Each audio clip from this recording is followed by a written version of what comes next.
연평도 해상에서 어업 지도선에 타고 있다가 실종된 40대 공무원이 북한 해역에서 북측 총격을 받고 숨진 걸로 확인됐습니다. 서해상에서 북한의 서해에서 기사를 북한군 총에 숨진 공무원 이모 북한군에게 씨의 살해당한 이 해수부 공무원 사건. 사건 개요를 일단 말씀을 드리겠습니다. 9월 21일 새벽 1시 30분 아들과 통화를 하고 1시간 30분쯤 지났을 때 업무를 보겠다면서 조타실을 빠져나가요. 근데 한참을 안 오죠.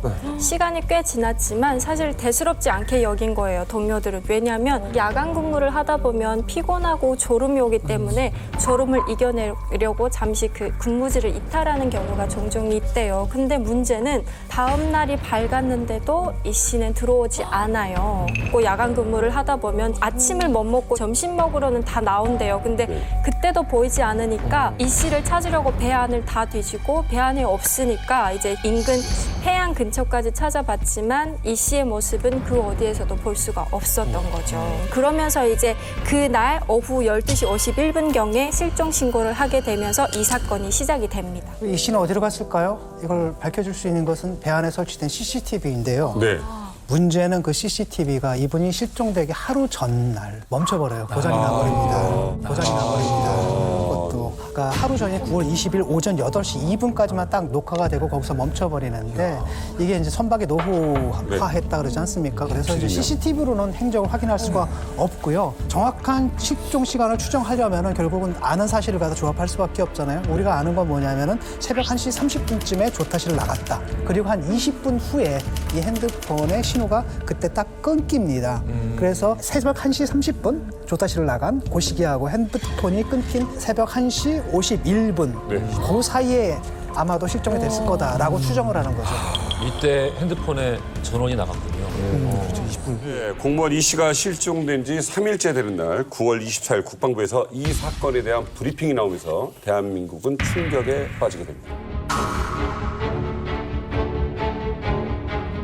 우리 군은 다양한 첩보를 정밀 분석한 결과 북한이 북측 해역에서 발견된 우리 국민에 대해 총격을 가하고 시신을 불태우는 만행을 저질렀음을 확인하였습니다.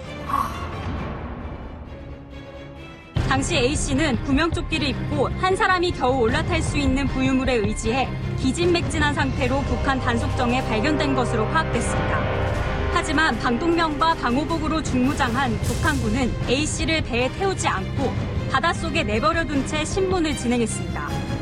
그리고 6시간 뒤 상부 지시를 받은 북한군은 A씨를 총살한 뒤 기름을 뿌려 시신을 불태웠습니다.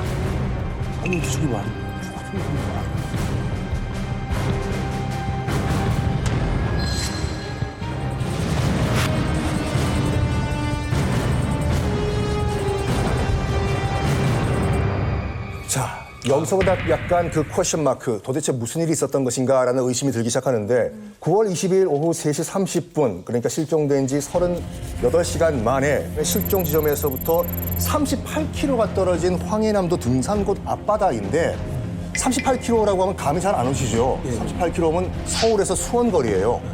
한 군인이 발견을 합니다. 근데 그 군인은 우리 대한민국 군인이 아니라 바로 북한군이었습니다. 자, 44시간이 지납니다. 실종된 후. 살아 있었어요. 그런데 북한군과 우리 공무원 사이의 대치 과정이 6시간이나 이어집니다. 배에도 안 오르고 배에도 안 올려요. 저 상태에서. 저 상태에서. 이 시간이 무슨 시간이냐? 저희들 파악하기로는 북한이 상부에 보고하고 상부에 지시가 내려오는 시간이 6시간이거든요. 6시간 만에 뭐라고 지시가 내려왔을까요? 그대로 다시 NLA 이남으로 데려다 줘라? 아니면 뭐 평양으로 압송하라? 천만의 말씀. 사살하라 라는 지시가 사살하라 라는 지시가 북한군 상부에서 내려옵니다. 상부의 지시를 전달받은 북한군은 방독면과 방호복을 착용하고 생존해 있는 우리 공무원 이 씨를 향해서 총격을 가합니다. 아니 다른 걸 떠나서 일단 무장한 군인도 아니고 그리고 물속에 있어서 위협적이지도 않았을 텐데 이걸 총을 쐈다라는 건 지금 사실 말이 좀 안 되는 상황인 것 같은데. 근데 이게 북한이 그 당시에 엄청 예민해 있었던 건 이제 코로나. 아, 코로나요.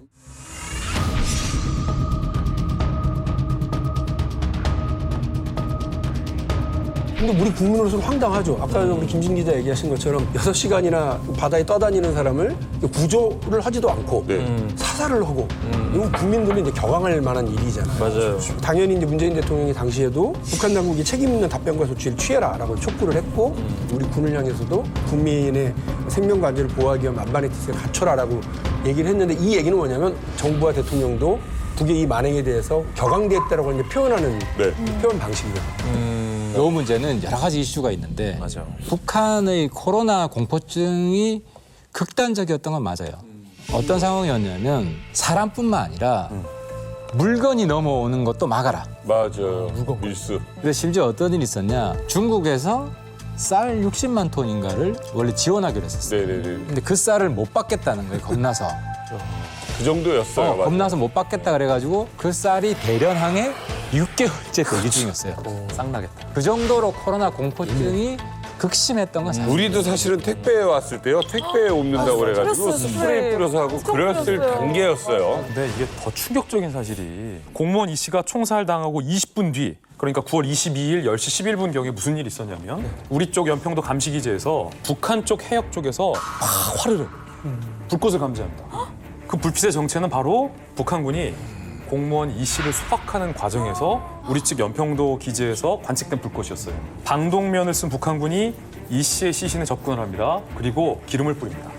그리고 나서 불을 지르면서 결국 공무원 이 씨는 유해라도 돌려보내줘야 되는 거 아닙니까? 그런데 유해조차도 찾을 수가 없게 된 거죠. 야, 이게 말이 됩니까? 비무장 상태에 있었고 엄청난 그 추위 속에서 있었던 사람을 사살하고 시신까지 불을 태웠다. 이 이야기를 들은 우리 국민들은 정말 분노에 휩싸일 수밖에 없었죠. 자, 그런데 사건 발생 나흘 만에 우리 청와대로 한 통의 편지가 배달됩니다. 북한에서 온 편지였습니다. 김정은 북한 국무위원장이 이례적으로 신속하게 사과를 했습니다. 우리 공무원 피격 사건이 공개된 지 하루 만에 이 대통령과 남녘동포에 대단히 미안하다는 내용이 담긴 전통문을 보내왔습니다. 통일 전선부 명의로 통지문이 청와대로 오는데 북한이 파악했던 당시 상황은 이렇다고 해요. 그 통지문을 보면은 먼저 표류자 한 명을 자기 영해에서 발견했다고 합니다. 그래가지고 누구냐 어디서 온 누구냐 물어봤더니 대한민국 아무개다라고 말을 얼버무렸다고 합니다. 그래가지고 조금 더 접근을 하니까 도망을 가려고 하는 뭐 자세를 취했다고 해요. 바다에서 도망을 가려고 했다. 일단 그래서 공포탄 2방을 탕탕 쐈다고 합니다. 그랬더니 엎드려가지고 뭔가 조치를 취하는 것 같이 보였다고 해요. 그래가지고 정장의 정무적 판단에 의해가지고 사살을 했다. 10발을 쐈다고 합니다. 40m까지 접근을 해가지고 이제 시신을 확인하러 또 접근을 해야 될 거 아닙니까? 10m 정도까지 접근을 해봤는데 시신은 없고 혈흔만 있는 상태에서 부유물만 둥둥둥 떠 있었더라. 그래가지고 부유물이라도 태우자 해서 서기를 붓고 태웠다. 그리고 이 모든 일에 대해서 김정은 위원장은 굉장히 미안하게 생각하고 규칙에 이해를 바란다. 이해 같은 소리 편지 내용이 약간 좀 국방부 브리핑하고 조금 다른 것 같은데요. 북측 해역에서 발견된 우리 국민에 대해 총격을 가하고 시신을 불태우는 만행을 저질렀음을 확인하였습니다. 많이 다른데? 일단 북한의 편지를 한마디로 요약하면 이거거든요. 뭐 사과는 하겠지만 이걸 만행이라고 부를 수는 없다. 그러니까 우리 측과 북한 측의 입장이 세 군데에서 좀 다른 것 같아요. 첫 번째는 우리가 갔을 때 시신은 없고 부유물만 있어서 방역 규칙에 따라서 그것을 불태웠을 뿐이다. 이게 이제 북한 측 입장이고요. 두 번째는 사격 시간인데 이제 공무원을 발견하고서 6시간의 텀이 있다고 그랬지 않습니까? 그런데 북한 얘기를 들어보면은 발견 직후에 공포탄을 발사하고 도망가려고 해서 사살을 했다. 이렇게 나와서 이거는 이제 북한에서 책임을 모면하려고 한 거짓말 같아요. 세 번째는 이제 조사 유무인데 처음에는 대한민국 아무개라고 얼버무렸다. 뭐 이렇게 얘기를 했는데 그 후로는 아예 뭐 해상에서 조사를 받았다는 우리 측의 주장과 달리 아예 조사 자체가 없었다라는 거죠. 그래서 이걸 보게 되면 이제 북한이 과도했지 않습니까? 누가 봐도 과도하니까 그 부분에 대한 것을 변명하면서 좀 사실을 좀 호도한 측면이 있습니다. 어찌되었건 대한민국 공무원은 총에 맞아 사살됐고 그 시신도 돌아오지 못했습니다. 자, 그런데 왜 바다에 빠진 것이냐, 왜 그는 북한까지 간 것이냐를 두고 공방이 치열했습니다. 바로 피격 8일 만에 해경에서 한 발표 때문이었습니다.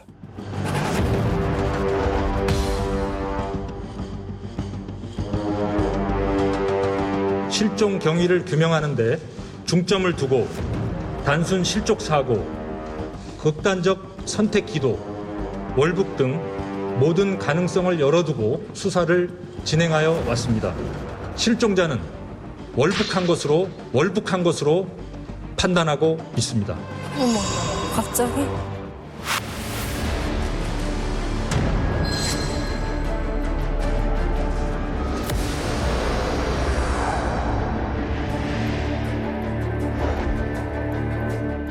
해경은 결국 이 공무원을 월북했다고 판단한 건데 그 근거가 확실했었나요?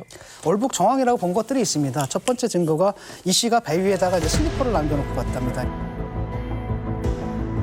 그렇다면 이것은 본인이 배를 자발적으로 떠났다는 증거다라는 거고, 또 하나가 이제 발견 당시에 그 조끼를 입고 있지 않습니까? 구명조 조끼를 입었다라는 것은 자발적으로 입수한 것이다라는 것이었고요.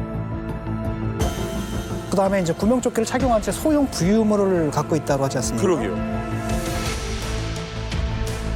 또 하나는 이제 해경에서 참 입수하기 힘들었을 텐데 북한군들끼리 서로 교신하는 것들을 듣고 나가지고 종합적으로 분석한 결과 잠정적으로 그렇게 판단을 내린 것 같습니다. 근데 이제 이게 현장에 갔잖아요. 네. 슬리퍼를 신고 다니지 않고 그 안전화라고 그 배 위에서 신는 조금 좋은 운동화가 있어요. 그걸 신고 다녀요. 그 이상했어. 슬리퍼 엄청 미끄럽잖아요. 새벽에는 이슬 같은 거 떨어지잖아요. 그러니까 바닥이 촉촉해요. 배 위이기 때문에. 그래서 기본적으로 미끄럽고 업무 보는 사람이 슬리퍼를 신으면 자꾸 미끄러져요. 어업단 13척 중에 상당히 노후 선박이고 무궁화 10호가. 예, 이건 오래된 배라 사다리가 있습니다. 대우 사다리가 있어가지고 그 사다리를 올라가야 되는데 그 높이가 약 한 3m 정도 됩니다. 3m. 그러면 그 가드레일은 바닷물이나 소금이 묻어있기 때문에 물기가 항상 젖어 있거든요. 또 단정을 올라가 점검하는 과정에서 동생이 담배를 피우니까 아마 담배를 피우다가 이제 손은 물 젖었을 거고 미끌했을 거 아닙니까? 그때 아마 떨어졌지 않느냐 저는 그렇게 판단을 해요. 왜 그러냐면 안전화도 없었고 또 전자담배도 없었고 휴대폰도 유류품에 없었거든요. 그래서 저는 그렇게 판단합니다. 정부는 구명조끼를 입고 갔기 때문에 월북이다라고 했는데 이래진 씨는 구명조끼를 입고 갔기 때문에 실족이다라고 얘기해요. 무슨 말이냐면 무궁화 10호 안에 더 두툼하고 바다에서 오래 견딜 수 있는 더 좋은 성능의 더 두꺼운 구명조끼가 있었다는 거예요. 근데 동생이 당시에 입었던 구명조끼는 반드시 구명조끼를 입어야 되기 때문에 가장 라이트하고 얇은 경량 구명조끼를 입고 있었다는 거죠. 식상. 정말로 그 조류가 센 월북을 하려면 두꺼운 구명조끼를 가져갔어야 되지 않겠냐. 또 하나 이제 그 부유물이 뭐냐? 내가 계속 물어봤어요. 이 부유물의 실체가 뭐냐? 근데 이제 당국에서는 추정인데 그 배에 옆에 있는 배하고 이제 부딪히는 거 완충 장치가 있어요. 노란 거 이렇게 동글동글한 거 있어요. 범퍼가 노란색이야. 노란색. 그거를 팬더 V라 그래. 팬더 V. 근데 그게 굉장히 많이 붙어 있어요. 팬더 V가 쉽게 이해하면은 우리 해수욕장 갔을 때 튜브 같은 거거든. 튜브 위에 올라서 자기가 이 물을 저어가지고 앞으로 물이 잔잔할 때는 전진할 수 있잖아요. 근데 조류가 좀 세면 파도가 오면 이래 저어봐야 소용없잖아. 확 휩쓸려 가잖아. 조류가 빨라요.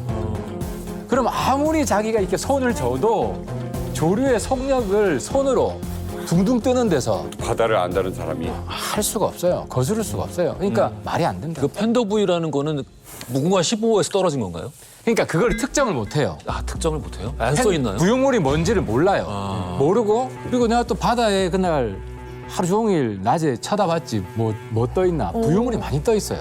동생분이 월북 의사를 표현했다. 이렇게 설명을 했는데 월북이 추정되는 단어가 들어있더라. 단어가 뭔지는 말 안 해주던가. 말 안 해주죠. 그러면 그 문구가 하나의 문장으로 돼 있느냐? 아니다는 거예요. 단어가 있었다는 거고.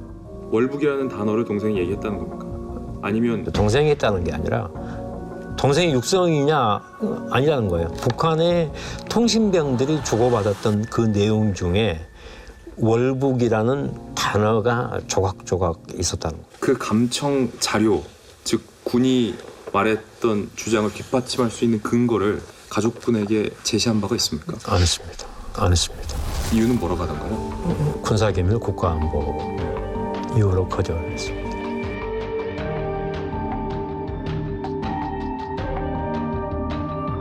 어떻게 보면 결정적인 증거가 될 수 있는 건데 이 가족들한테만이라도 좀 들려드릴 수 없는 건가요? 너무 답답하다. 그거 왜 안 알려주냐. 이제 이렇게도 생각하실 수 있는데 실제로 국가안보 군사기밀과 관련된 부분에 대해서 우리가 되게 보수적으로 접근하는 건 맞긴 하거든요. 전 그래야 된다고 생각을 해요. 예전에 한번 들은 얘기인데 김정일 국방위원장이 쇼크 때문에 쓰러졌다가 이미 이제 사망했네 어쩌네 막 이렇게 난리가 났는데 맞아요. 대한민국 정부만 정확하게 알았던 거예요. 그래서 대한민국 모 언론에 보도가 나갔어요. 회복 중이다. 왼손으로 칫솔질이 가능하다. 너무 구체적이네. 근데 그럼 무슨 말이겠어요? 누군가가 본 거예요. 그렇죠? 누군가가 본 사람이 그 얘기를 남들한테 전한 걸 우리가 휴미트 자료로 정보로 파악해갖고 미국하고 일본은 전혀 모르는 정보를 우리는 알고 있었던 거예요. 그러면 그쪽에서는 또 역으로 찾아 들어갈 수 있겠네요. 그렇죠. 그래서 휴민트 정보망 자체가 한쪽이 무너졌었다는 얘기도 그때 있었고. 그게 공개돼서.